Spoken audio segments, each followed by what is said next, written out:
السلام عليكم ورحمة الله وبركاته. الحمد لله ثم الصلاة والسلام على أشرف الأنبياء والمرسلين نبينا المصطفى وعلى آله وصحبه أجمعين وبعد.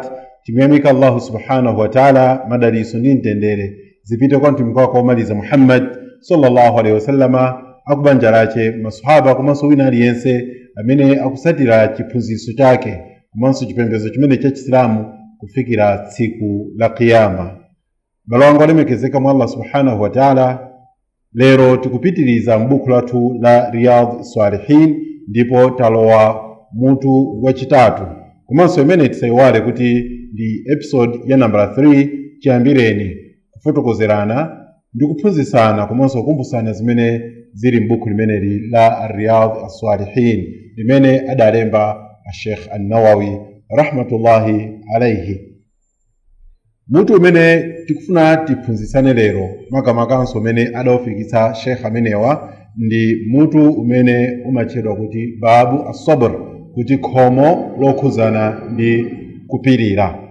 Sheikh An-Nawawi pa mutu umenewu anabweretsapo ndime zosiyanasiyana zochuluka kwambiri zimene tiyambe kuwerenga insha Allah kukhala ngati chiyambi cha programu yathu makamakanso maphunziro athu alero. Allah subhanahu wa ta'ala akulankhula mu Qur'ani yolemekezeka baada a'udhu billahi minash shaitani rajim ya ayyuhalladhina amanu isbiru wasabiru warabitu wattaqullaha la'allakum tuflihun. Allah tabaraka wa ta'ala akulankhula kuti ino anthu amene muli okhulupirira, ino amene muli okhulupirira, ino amene muli Islamu, isbiru, pirirani, wasabiru, komanso khalani ndi chilimbikitso pomenya nkhondo kuzera mukupirira, warabitu, muzichulusa ndi kuchita ntchito zabwino, wattaqullah, ndipo mumuope Allah subhanahu wa ta'ala la'allakum tuflihun, kuti mukhale anthu opambana.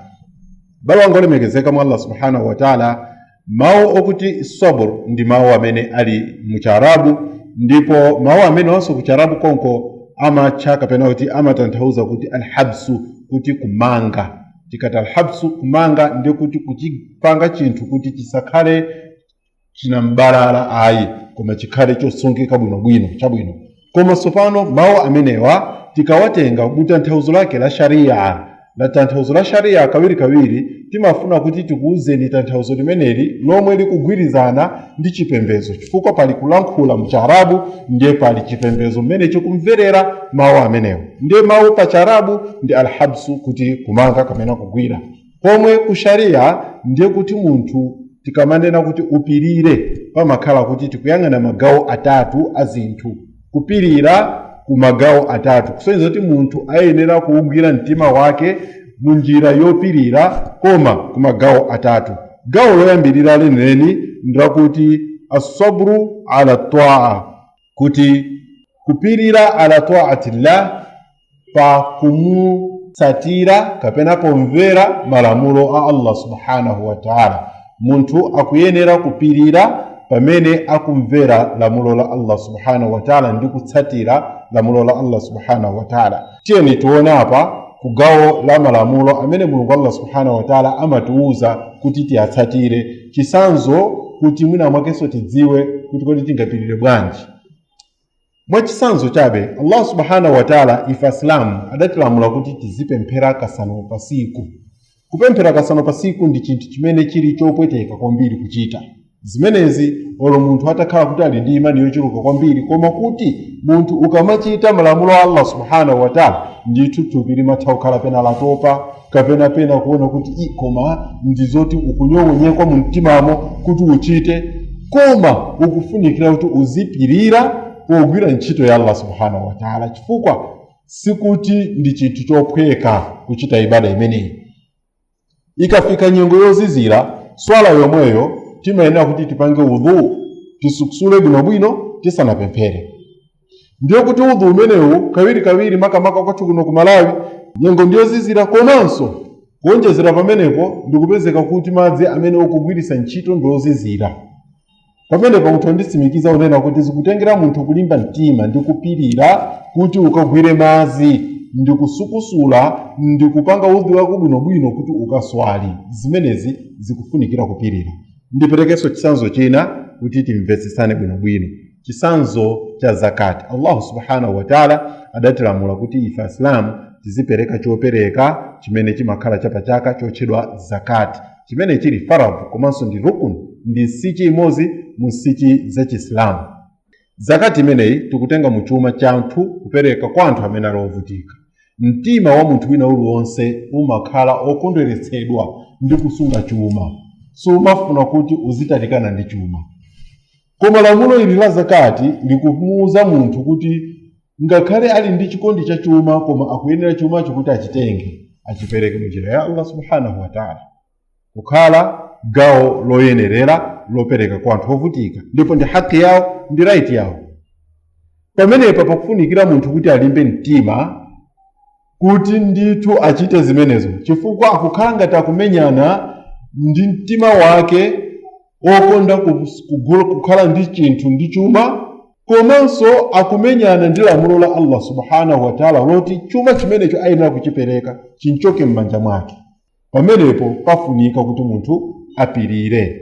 Kupirira gawo lina lachiwiri kumabwera ku anil ma'asiya, munthu upirire pozitalikisa ndi chimo, pozitalikisa ndi chilichonse chimene chikunyozesa lamulo la Allah subhanahu wa ta'ala.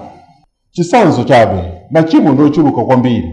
Munthu kawiri ndikuuzeni akuluakulu bale wanga amene ukuonera komanso odinane limodzi pa darasi imeneyi. Munthu pa nkhani yokhuzana ndi machimo mtima umaoneka kuti umasangalala, umakhumbakhumba ukumachita zinthu ngati zimenezi. Ndipo machimo ambiri amene tikuwaonawa pa dziko lapasipa mwaona kuti zochitika zake ndi zakuti amaoneka ngati osangalasa ukamachita pa dziko lapasi pano. Mwachisanzo chabe munthu tokhala uli pa banja bwinobwino uli ndi mkazi wako, mkazi wokongola amaonekedwa bwino kwambiri, koma kenako ndikupezeka kuti mtima wako kumalakalaka utakhala pamodzi ndi akazi ena kuchita munjira yachiwerewere. Ndipo munthu amene ali sizinamtole umuona kuti nayenso amaona kuti ndizophweka kwambiri kupeza chuma kuzera munjira imeneyi, kusiyana nkuti atuluse thukuta akugwira ntchito kuti apeze khobiri limene amalisowekera. Izi zimene zili zolesedwazi zakongolesedwa kwambiri kotero kuti mtimanso umafuna, umakhumba, ndipo kawiri timanyengeka ndi zosatira zake zimene timaziona ngati nzabwino, pomwe tikudziwa kuti mapeto ake azonsezi ndikuti pali chilango chopweteka kwambiri. Tsopano munthu Msilamu akuyenera kupirira poziletsa kuchita machimo amenewo. Sabur anil ma'asiya, ayenera kupirira poziletsa machimo amenewa. Gawo lachitatu limene munthu ayenera kupirira ndi gawo lokhuzana ndi zomwe zimamugwera munthu pa umoyo wake. Ndinene kuti zomwe zimamugwera munthu pa umoyo wake zili magawo awiri. Pali gawo loyambirira lomwe lili zinthu zabwino. Chisanzo, munthu uli pa banja, Mulungu ndikupasa mwana, ukufunafuna ntchito ndikuyipeza, ndi zinthu zabwino, gwero labwino limenelo zomwe Mulungu akuchitira kukhala gwero lako la iwe, koma zomwe iwe ulibe nazo mphamvu ina iliyonse. Zimenezi ndi zabwino. Msilamu approach yake kapena kuti kodi iyeyu zinthu zimene zili zokongola kapena zimene zili zokomera mtima wake chonchi amachita chiyani? Amamuyamika Mulungu Allah subhanahu wa ta'ala kunena kuti alhamdulillah. Ndipo kusiyana kwa Msilamu ndi munthu amene sali Msilamu kukufika pamenepa kuti Msilamu amanena kuti alhamdulillah, pomwe amene sali Msilamu kawiri kwinaso nthawi zina atha kuziona ngati kuti iyeyo wazipeza chifukwa cha mphamvu zake kapena chifukwa cha nzeru zake. Kutheka mwina ena alembedwa ntchito aona kuti it was out of my strife, kapena ya imene adalankhulira Karuni kuti ndapeza chumachi kuzera mu nzeru zanga komanso mphamvu zanga. Pomwe Msilamu akusiyana kwambiri ndi munthu amene sali Msilamu mbali imeneyo kuti iye amati alhamdulillah, la hawla wala quwwata illa billah, palibe nzeru kapenanso mphamvu ina iliyonse kuthekera kwina kulikonse koma kuchokerako kwa Allah subhanahu wa ta'ala. Pa gawo limeneli pali mbali ina yachiwiri yomwe ndi zinthu zimene munthu zimamugwera koma zopweteka, monga imfa, kudwala, kuchosedwa ntchito nthawi zina, kapenanso tsoka lina lililonse limene ino mungathe kulitchula. Munthawi imene munthu ulampeza tsoka kapenanso imfa kapenanso chapezeka china chilichonse chimene iye samasangalatsidwa nacho mu mtima mwake, pamenepa ndi pamene pakufunika tsopano pakulowa gawo limeneli lomwe likutchedwa kuti asabr. Anthu pazochitika zomwe sizimasangalatsa mu mtima mwawo amagawikana magawo anayi. Anthu oyambirira kapena gawo loyambirira ndi limene approach yawo ya zinthu zimene zagwera zowawa imakhala atasakhut, kuti iwo amakwiya, amanyasidwa. Kunyasidwa kumene kukaendi mu mtima pomuganizira Mulungu zoyipa kapena zolakwika kapenanso pakamwa kulankhula monga mmene amachitira anthu ena, maliro akachitikira kulira mwa malumbo kapenanso angakhalenso mwina kuzimenya makofi chifukwa choti mavuto apezeka, chifukwa chanene ndi upezeka ndi mavuto amene wakuzigudumuza. Okay, koma munthuyo wakwiya chifukwa choti Mulungu Allah subhanahu wa ta'ala wampasa vuto limenelo. Ndi pala anthu ena amene amataka apeza mavuto amenewa amapirira, akudziwa kuti mu mtima mwawo sikuti zikuwasangalatsa iyayi, munjira yonena kuti sikuti akusangalatsidwa kuti akanakhala m'mavuto amenewa, koma chifukwa choti wapirira. Munthu ameneyo ndi wabwinoko kusiyana ndi woyambirira uja amene wangokwiya. Ndipo ndinenetsa apa kunena kuti munthu woyambirira uja amakhala kuti waluza magawo awiri, waluza gawo la dziko lake komanso waluza gawo la dini yake la chipembedzo. Kumbali ya chipembedzo taonani mpakana wamuganizira zoyipa Allah subhanahu wa ta'ala. Kumbali ya dziko ndio kuti ali pa mavuto Yesu, kuti mavuto wathe chifukwa choti waganiza zoyipa kwa Allah subhanahu wa ta'ala. Chipinjo chombe chidakalipo ndio kuti waluza mbali zonse, pomwe uyu winayu wapirira.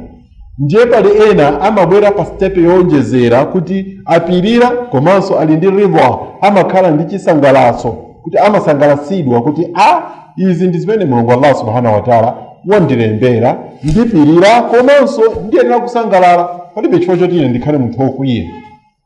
Munthu ameneyu mumuona kuti so ndi wabwino kwambiri. Kenako pamabwerano anthu omalizira mu gawo limeneli amene amati vuto likapeza amapirira, komanso sikupirira kokha, uwaona kuti akusangalala, palibe vuto lina lililonse kwa iwowo. Kuonjezera pamenepo mwaona kuti iwo amamuyamika Allah subhanahu wa ta'ala. Ichi ndi chiphunzitso cha mtumiki wathu Muhammad sallallahu alaihi wasallama, yemwe nthawi ndi nthawi adali wokuti vuto likampeza amanena kuti alhamdulillah ala kulli hali, kuti ndikumuyamika Mulungu pa china chilichonse chimene wandipasa. Balongo limekezeka mwa Allah subhanahu wa ta'ala, kuyamika pa mavuto ndi chinthu chimenenso chiyenera kuyamikiridwa kwambiri, chifukwa ndi anthu ochepa amene amakhala namuyamikira Allah subhanahu wa ta'ala kuti wapasa vuto limeneli. Muona kuti muallifu wathu, author wathu wa Riyadhus Salihin, anabweresa aya imene Mulungu Allah subhanahu wa ta'ala akulankhula kunena kuti baada a'udhu billahi minash shaitani rajim, wala nabluwannakum bi shay'in min al-khawfi wal-ju'i wa naqsin min al-amwali wal-anfus wa thamarat wa bashiris sabirin. Aya imeneyi ikupezeka mu surat al-Baqara verse yake ya 155. Allah tabaraka wa ta'ala kulankhula kutuuza ife Islam komanso tonse anthu pa dziko lapansi kuti wala nabluwannakum bi shay'in min al-khawf, ndithu ife tikuyesani inuyo. Komanso apa ukhala ngati Mulungu akulumbira kuzilumbirira yekha kuti ife tikuyesani. Kawiri Mulungu Allah tabaraka wa ta'ala akafuna kuzilemekeza amaziyika mu pronoun ya plural, kuti ngati alipo ochuluka koma ndikuzilemekeza kumeneko. Umene ndi ulemerero wa Allah subhanahu wa ta'ala umene ukuyenera iye osatinso wina aliyense. Ndi Allah unena kuti ndithu ife tikuyesani inuyo pokupasani chinthu kapena kachinthu kapena kanthu kopangisa mantha kapena kanthu kamantha, bishai'in min al-khawf, kanthu koti kamantha, sikuti mantha onse iyayi, koma kachinthu kochepa chabe, kagawo kochepa kamantha. Kagawo kochepa kamantha kamene kachisanzo nkhondo zimene zimachitikazi ndi gawo lochepa la mantha limenelo. Chifukwa chokuti tikati khawfu, mantha amenewa opposite yake ndi al-amnu, security. Okay, munthu ukakhala kuti uli secure, uli pa tingane dalitso wamtendere, oti sukuopa china chilichonse, sukuopa achifamba, sukuopa akuba, sukuopa kuti munthu angakupanga chinyengo, umakhala kuti iweyo mtima wako odekha usangalala. Ndiye Mulungu akuti tikupatsani mayesero mu kagawo kamantha, osati mantha onse, chifukwa Mulungu atangotipasa mantha onse, zonse zochitisa mantha akuluakulu, umoyo sungapezeke, ndithu ndi chiwonongeko. Ndiye kona Allah subhanahu wa ta'ala apa pandimeyi adayambirira kufotokoza za kachinthu kameneka kokhuzana ndi mantha. Okay, ndi akonjeza kuti waljui, komanso njala. Njala imene mbalo wanga olemekezeka mwa Allah subhanahu wa ta'ala ili ngati magawo awiri. Njala akuluakulu ndi chirombo, ndiye kona amanena kuti ndithu njala nchirombo. Chifukwa chiyani? Njala imene muona kuti pali anthu ena njala imeneyi imakhala ngati matenda anjala. Matenda anjala munjira yonena kuti munthu wadya chakudya, mwina kudya mitanda itatu, kapena mwina inayi, kapena so isanu imene palipo ndithu atalipo anthu amenewo ndithu amati akadya iyayi kudziwa kuti apa panakhala abambo apa padala amuna. Ndiye wadya mitanda mpaka na 4, 5 koma osakhuta. Ndikudyanso chimanga chokazinga osakhuta, ndikuzadya zikonda moyo basi nkumadikira mbatata. Imeneyo tu ndi njala, ndi nthenda ndithu imeneyo. Imene Mulungu Allah subhanahu wa ta'ala amatha kuwayesa ena mwa akapolo wake munjira ngati imeneyo. Mulungu akuti tikuyesaniso kuchokeranso munjala. Munthu pakhomo uli ndi thumba la 50 kg, family kapena banja ndilochepa koma ufa osachedwa kutha. Ndi mayesero amenewo ndithu mbale wanga olemekezeka mwa Allah subhanahu wa ta'ala. Njala ya nambala 2 kapena kuti njala mtundu wachiwiri ndi njala imene timayidziwa ija kuti yayo kwagwa chilala, mvula sinagwe bwino, kapena iyayi mvula inagwa koma kenako kwabwera zombe, ndugu zangu dya masamba chimanga osabereka. Okay, njira zosiyana za chilala zimenezo. Ndiye Mulungu Allah subhanahu wa ta'ala akuti tikuyesani inuyo komanso mu zinthu zina zokhuzana ndi chani? Ndi njala. Kapena kuti tikuyesani ndi mantha komanso njala. Wa naqsim min al-amwali wal anfus, komanso tikuyesani inuyo mu kupunguka kwa chuma. Kupunguka kwa chuma ukumbale wanga chisanzo munthu lero utakukhala ndithu munthu alhamdulillah oti Mulungu akupasa ulemerero chuma chonse. Tiyambe kudziwa ichi kuti chuma chonse ndi cha Allah subhanahu wa ta'ala. Ndipo Mulungu Allah subhanahu wa ta'ala wangotisungisa ife chuma chinja kuti tingochigwirizira, koma chuma chonse ndi cha Allah tabaraka wa ta'ala. Ndiyeno Allah subhanahu wa ta'ala atakutiyesa mu chuma chimene tili nacho aliyese individual. Uli ndi galimoto kupeza kuti galimoto icha yapsha moto, kapena ya uli ndi nyumba yabwino yokongola, nyumba yapsha moto, kapena ya kwabwera mvula nyumba yagwa, chuma chimenecho chapita ndithu. Okay, kupunguka kwa chuma. Komanso owanga khale ngati dziko mene lili dziko lathu lino, dziko la Malawi, ndikupezeka kuti chuma cha dziko osayenda bwino, chuma ndikupunguka. Ndikupezeka kuti dzikolo lili ndi ngongole kuchokera ku maiko ena akunja, ngongole zochuluka kwambiri, monga mmene zimakhalira pakadali pano chisanzo kuti sizingatheke kupanga budget yomwe tikufuna kuti ku Malawi kuno tithe kupanga zitukuko opanda kubwerekerako ndalama kuchokera kunja. Ndi mayesero amene okumbiri, chifukwa munthu amene timanena tingati munthu ali ufulu umapezeka ngati ulibenso ngongole ndi anthu. Dziko lathu lino titaonera tisilili pa ufulu chifukwa chokuti sitingatheke kuzipangira tokha zinthu zina makamaka zimene timafuna budget mwathu, kupatulaponso kuti titenge ndalama kuchokera ku maiko ena amene ali maiko akunja kapenanso mabungwe akuluakulu. Ndiye mayeso amenewo ndi amenenso ena alipo kumbali ya mayeso amene Mulungu Allah subhanahu wa ta'ala amapasa akapolo ake pa dziko lapansi pano. Wal anfus, komanso Allah tabaraka wa ta'ala akulankhula kunena kuti tikupasaniso niyo mayesero okhuzana ndi kupunguka kwa miyoyo kapena kuti kubwera kwa imfa pakati pano. Ndipo imfa imene itha kubwera ngati mmene umachitira mliri muliri kufika ndikuthothola miyoyo ya anthu ambiri kapena kuchotsa miyoyo ya anthu ambiri. Zimenezi tazionapo zikuchitika mayiko osiyana-siyana. Alhamdulillah kuti Allah mulungu kwathu kuno sana tipaseko miliri munjira imeneyo kuti kumaona nyumba imodzi mukutuluka mitembo itatu, kenakonso nyumba ya neba, kenakonso nyumba zina. Koma imafika ndithu nthawi imeneyo mayiko ena amatha kupanga experiences zimenezo, komanso anthu amatha kuona zimenezo kuti ndithu kumapezeka kuti nyumba imodzi awiri kunyamuka kukasiya kumanda, komanso nyumba ya neba mwina kamuzi konse. Allah subhanahu wa ta'ala watiuzapo sonkhani imene ya miliri, alam tara ila alladhina kharaju min diyarihim wa hum ulufun hadhara al-maut, kodi simunaona ajamena anatuluka manyumba mwao makomo mwao akutawa nali ma thousand amatawa kutawa ifa. Yani muliri udafika mdera lao ndipo poona kuti muliri umene mwina mwake kuteka tikatawa dera lino tipita mbali ina tikakhale kumeneko. Zimenezinso mutha kuziona kuti ndi zimene zimachitika mwina ndi makolo athu kale.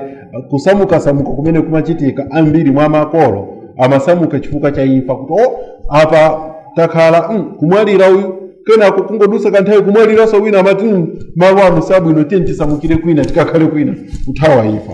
Chabwino muliri njira imene ya Allah subhanahu wa ta'ala ndi njira ina imene mulungu akutipasa mayeso. Ndiye Allah akunena kuti wabashiri sabirin, mwasangalase anthu amene ali opirira pa zonsezi zimene talongosolazi zikwachitikira, kaya kupunguka kwa chuma, kaya pali mantha, nkhondo ndi zina zoterozo, kapenanso iyayi kupunguka kwa tinayiwalanso pa ayo mulungu Allah subhanahu wa ta'ala wathamarat, kupunguka kwa zipaso, kuti zipaso osabereka. Zimenezo zimachitika ndithu kuti nthawi zina omatha kupezeka kuti mtengo nyengo yake musizoni yake yobereka chipaso ukangobereka zipaso zochepa kwambiri, pomwe kunyengo zina umapezekanso kuti mtengo mweyo wobereka zipaso zochuluka kwambiri. Koma pa nthawi imene mulungu wopungula zipaso zija, imene yonse ndi mayeso. Ndiye muzonsezi zikachitika wabashiri sabirin, mwasangalase amene ali opirira. Iwo mtumiki sallallahu alaihi wasallam wasangalasa amene ali opirira. Komanso lamulo limene liko wina aliyense, ngati inu mwamuona nzanu ali pa mavuto mumsangalaseni ngati akupirira pa mavuto amenewo. wabashiri sabirin alladhina idha asabatuhum musiba qalu inna lillahi wa inna ilaihi rajiun. Anthu ake amene amati ukawapeza kapena zikawapeza zowapeza zopweteka kwambiri, ngati anthu amene amati akapezeka ndi vuto kapena kuti akakumana nalo vuto amanena kuti ife ndi Allah komanso kwa iye ndiye kobwerera. Anthu amenewo ndi amene ali ndi approach yabwino kapena ndi amene mulungu Allah subhanahu wa ta'ala wasangalasidwa nawo, komanso iwo ndi amene ali pa chiwongoko.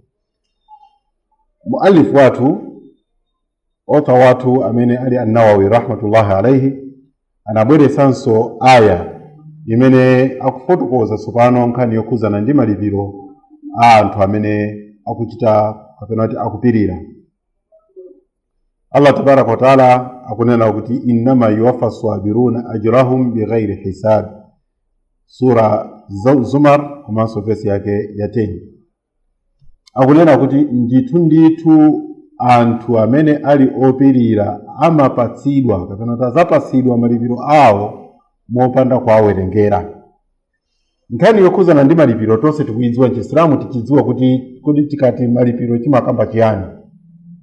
Chisilamu ndi chipembedzo chabwino kwambiri, komanso Allah subhanahu wa ta'ala ndi wachifundo kwa ife Asilamu.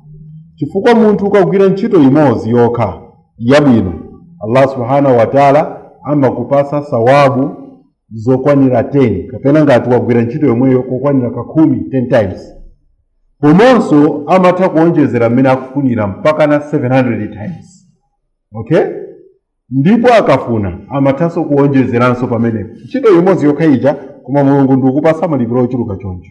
Tsopano apa Allah tabaraka wa ta'ala akunena kuti innama yuwaffa sabiruna ajrahum bighairi hisab, ndithu anthu amene alopirira akupatsidwa malipiro awo, amapatsidwa malipiro awo mopanda kuwawerengera. Kusonyeza kuti milu ija yopanda mulungu kumayiwerengera nkuyilabadira, yopanda chiwerengero chenicheni, yochuluka kwambiri, yani kutanthauza kwa kuchuluka kwa thawabu.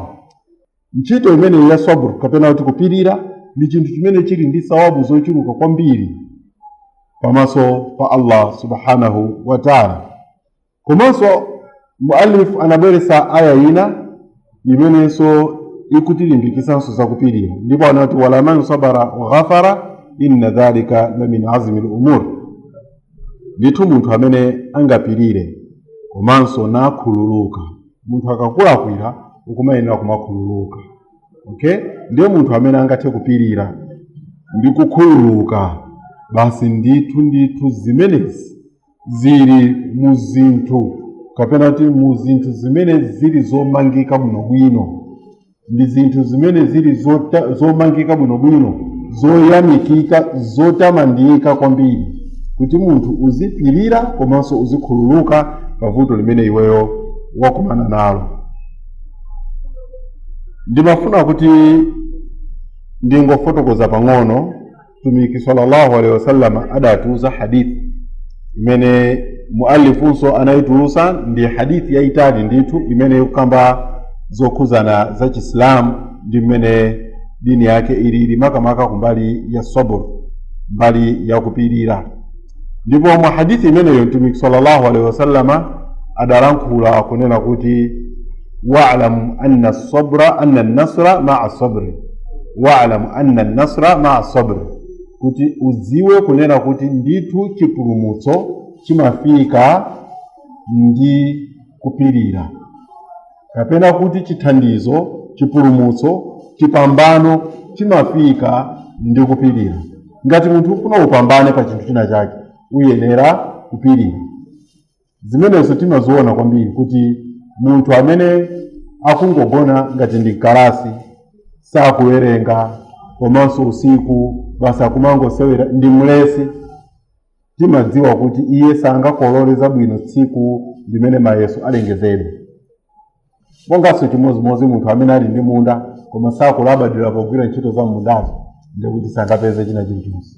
Koma ndithu kuti munthu upeze upindule ndiponso upambane, uyenera kulimbikira kwambiri, uyenera kulimbikira ndi kupirira, chifukwa mukulimbikira muli kupirira pa nyengo zosiyanasiyana zimene iwe umakhala kudusana nazo, koma kuti ukuyesesa kupanga struggle mpaka na ndithu umapanga achieve chimene iweyo umafuna. Allahu tabaraka wa taala akunena kuti ya ayuha alladhina amanu sta'inu bisabri was salati inna Allaha ma'as sabirin, mu surati al-Baqara, kuti ndithu oyino amene mwakhulupirira mwa Allah pemphani chithandizo kuzera popemphera swala komanso popirira.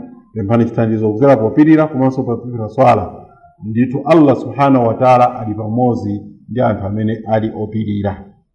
Phindu lina la kupirira limene kuti ndithu munthu pamene ukufunafuna chithandizo chako kuti upeze chithandizo, ndiyo kuti thandizo limene sungalipeze kupokhapokhapo ugwirise ntchito zinthu ziwiri, ndondomeko ziwiri. Popita ukaswali, Mtumiki sallallahu alaihi wasallam analiwo kuti kana idha hazabahu al-amr farigha ila salati, amati kuti iyeyo likampeza vuto amathamangira ukaswali. Chinthu chachiwiri as-sabr, kupirira. Ndiyo kuti munthu ngati ukupirira umapeza chithandizo kapena kuti umapeza thandizo la zimene iwe utani ukufuna. Ndiye kuonjezera kumeneko akuti inna Allaha ma'as sabirin, kuti Allah amakhala pamodzi ndi anthu amene ali opirira. Tidziwe kunena kuti Allah subhanahu wa ta'ala amakhala pamodzi ndi ife akapolo ake, osati kuti timagundana naye kapena mmene timakhala kuti ine ndili pamodzi nchovala changa ndiyoti mulusok ma'a ba'd, kuti titakukhuzana naye chonchi. Tikudziwa kuti Mulungu Allah subhanahu wa ta'ala ali ku arish, koma kukhala nafe pamodzi pa elimu yake, potidziwa zimene ife tikufuna, amatiyang'anira kutisunga, komanso amatipasa zimene ndipo ndokutha kutipangira china chilichonse. Koma ndiye pali ma'iya khasa, kapena kuti kukhala naye pamodzi munthu mwapadera mmenemu ndiyo kuti Mulungu Allah subhanahu wa ta'ala amamuthandiza munthu ameneyo, amamuthandiza ndi kumpasa chilimbikiso pamene iye akuchita akukhala mu moyo wake.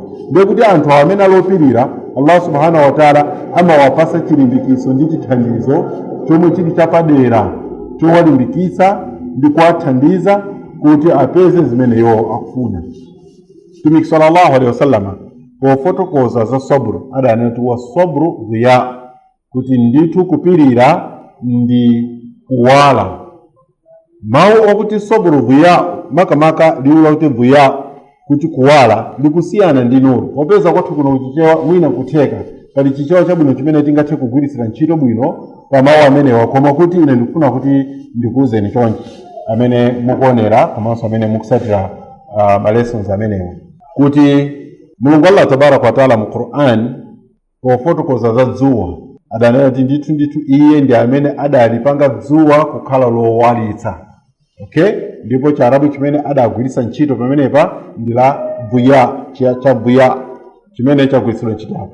Pomwe kumbali ya mwezi adanena kuti tidapanga mwezi kukhala owala, yani nur. Okay, Chiarabu chimene anachigwiritsira ntchito kuwala kumeneko nur. Kusiyana kwake kwa nur yochokera ku mwezi ndi kuwala kochokera ku dzuwa ndikwa kuti dzuwa muchilengedwe chake ndi chinthu cha moto, ndi moto ndithu umene uli mu chinthu chimenechi chimene Mulungu Allah subhanahu wa ta'ala adachilenga, ndipo zosatira zake kukuwalitsa dziko lonse lapansi. Pomwe mwezi ndi chinthu chimene si moto iyayi, komanso ndi ngati mene object cholengedwa cha Allah subhanahu wa ta'ala, koma chomwe sichimatulutsa kuwala pachokha, chimadikira kuti pabwere kuwala kuchokera gawo lina, ndiye kenako gawo chikafika pa mwezipo mwezi uja utumize kuwala kumene kuja madera ena. Ndiye kuona timakhala ndi kusiyana kwa kuoneka kwa mwezi malingana ndi mmene position ya mwezi ndi dzuwa uyilili. Ndipo zachidziwikire kuti scientifically mwezi umatenga kuwala kwake kuchokera ku dzuwa. Okay, mmene limakhalira galasi, kuti galasi silingatulutse light, koma ngati light yabwerapo ndiye imapanga reflect, ndiye kuona timatha kumaona chithunzi ndi zina zoterozo. Chimodzimodzi mwezi mmene ulili. Pachifukwa ichi Mtumiki sallallahu alaihi wasallam muona kunena kuti pamene amakamba za sabur kuti sanagwiritse ntchito nuru kuti ngati reflection ya chinthu china, koma adakamba kuti dhiya kuti ndi kuwala kochita kuchokera mu icho, kuseweza kuti kuwala kumene kumapezeka chifukwa cha kupirira kumakhala kochokera mwa munthuyo. At the end ukaona kuti pambuyo kuti wapirira kuseweza kuti kutsogolo kwakoko kuli kuwala kumene kwachokera mwa iwe. Ndikuya kunena kuti ambiri mwenu amene mwamva pamenepa mutu mwanu monse mwatanthauzira kwambiri zomwe zimachitika kwa munthu ngati anali pavuto lina lake ndi wapirira wayesesa mpaka na kufika ku end of the tunnel. Kungofika ku end of the tunnel kena kuti kumaona kuwala, mumatha kuona kuti chinthu chimenecho munthu uja amachipanga appreciate kuti ndinali pa mavuto koma ndayesesa mpaka na ndafika kumapeto komanso kunalipo kupirira. Choncho bala ngolemekezeka timpempha Allah tabaraka wa taala kuti tipeze lesson yekulu kwambiri mukupirira. Palibe amene amakhala wopanda mavuto, wina aliyense amakhala ndi mavuto, ndipo tidzionena kuti vuto pamene lamgwera Msilamu ndiye kuti Mulungu Allah subhanahu wa taala akufuna kuti akuchitireni zabwino. Vuto lina lililonse limene limabwera limakhala kuti Mulungu pali zabwino zimene wabweresera vuto limene lolo kwa Msilamu pa dziko lapansi pano. Pali mahadithi ambiri amene tingakambe kudwala kumene ngati munthu Msilamu wadwala ndi amaswali usiku tahajjud, chifukwa choti wadwala kulephera kuswali, Mulungu Allah subhanahu wa ta'ala amampasa thawabu za kuswali. Amamanga kusala kuja, chifukwa choti walephera kumanga kapena kusala kuja chifukwa choti akudwala, Allah subhanahu wa ta'ala amamulembera thawabu zimenezo. So ndi zinthu zokuti sikuti ndi mavuto oti tiziaona ngati ndi vuto ayi, koma tiziona kuti ndi chikonzero cha Allah subhanahu wa ta'ala. Ndipo ife si oyamba kulandira mavuto amenewa pa dziko lapansi pano kupasidwa mayeso amenewa. Atumiki Allah subhanahu wa ta'ala anayesedwa mavuto amenewa ndipo adapirira. Chimodzimodzi ife tikhale opirira kuti tikhale pamodzi ndi Allah subhanahu wa ta'ala. Fikiranso tsiku lina pamene tikhale tikukamba nkhani yokhuzana za as-sidq. Wa akhiru da'wana alhamdulillah. Wassalamu alaikum.